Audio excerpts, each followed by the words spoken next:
مدینے میں وہ دن بڑا عجیب تھا جب سیدنا فاروق اعظم کے بیٹے کا معاملہ آ گیا. آج 60 سال کا بوڑھا عمر ابو شامہ حضرت عمر کے صاحبزادے یہودیوں نے سازش کر کے انہیں نبیذ پلا دی. نبیذ جائز تھی، نبیذ کیا کہ شراب پلا دی. پھر مقدمہ قائم ہوا کہ اب پتہ چلتا ہے عمر کتنا عدل کرتا ہے. سیدنا فاروق اعظم کے پاس گواہ آئے، صاحبزادہ اندر کھانا کھا رہا تھا. فاروق اعظم نے گریبان سے پکڑا، کھینچ کے لائے. فرمایا ابو شامہ چل، تو نے شراب پی ہے، تجھے کوڑے مارے جائیں گے، تیرے لیے 100 یا 80 کوڑوں کی سزا تیاری کر لے.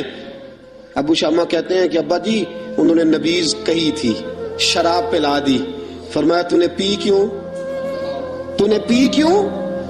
برے بزم میں بارشین مسجد نبوی کا فاروق اعظم. اولاد تو بزدل کر دیتی ہے نا بندے کو، اولاد تو کمزور کر دیتی ہے. آج مدینے نے عجیب ماجرا دیکھا. حضرت فاروق اعظم کی زوجہ روتی ہوئی آئی، کہنے لگی حضرت جی میرا لخت جگر ہے، ایک کوڑے کے بدلے پیدل حج کروں گی، ایک کوڑے کے بدلے صدقہ اور خیرات کروں گی. میرا بیٹا غلطی کر بیٹھا ہے، یہ کام نہ کرے. آپ نے فرمایا تو مجھے کہتی ہے میں یہ کام نہ کروں؟ تیرے حج اور تیرے کوڑے کیا کرتے، تیرے حج اور صدقے کیا کرتے ہیں؟ کوڑے لگانا میرے مصطفیٰ کی شریعت کا قانون ہے.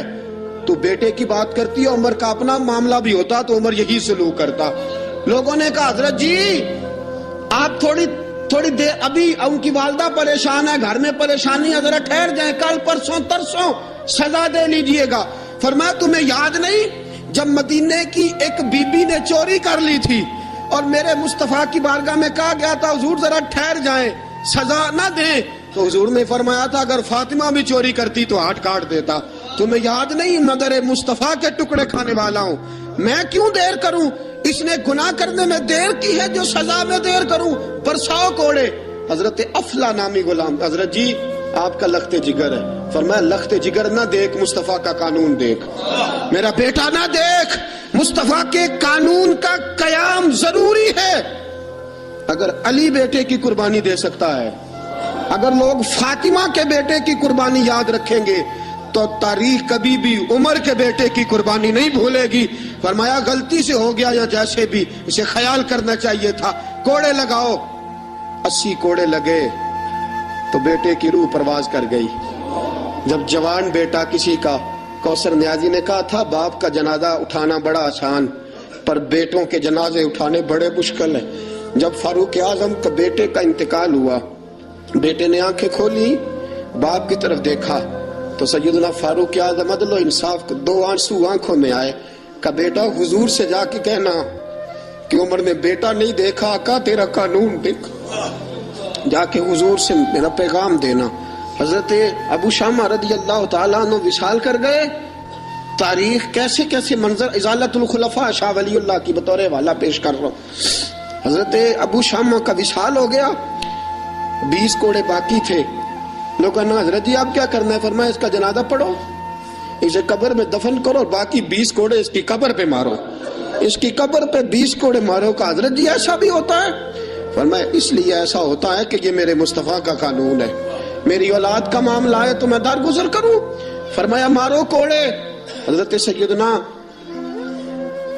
اب حذیفہ بن یمان فرماتے فاروق اعظم بیٹے کی قبر پہ کھڑے تھے، داڑھی آنسوؤں سے بھری ہوئی تھی. میں دوڑا ہوا آیا، میں نے کہا عمر نہ رو، آج خواب رات تیرے بیٹے کا جنازہ تھا، جنازہ پڑھ کے سویا ہوں تو خواب میں مجھے رسول پاک کی زیارت نصیب ہوئی ہے. نبی پاک خواب میں تھے تو 2 سبز حلے تیرے بیٹے کو پہنا رکھے تھے اور رسول پاک کی بغل میں کھڑا تھا.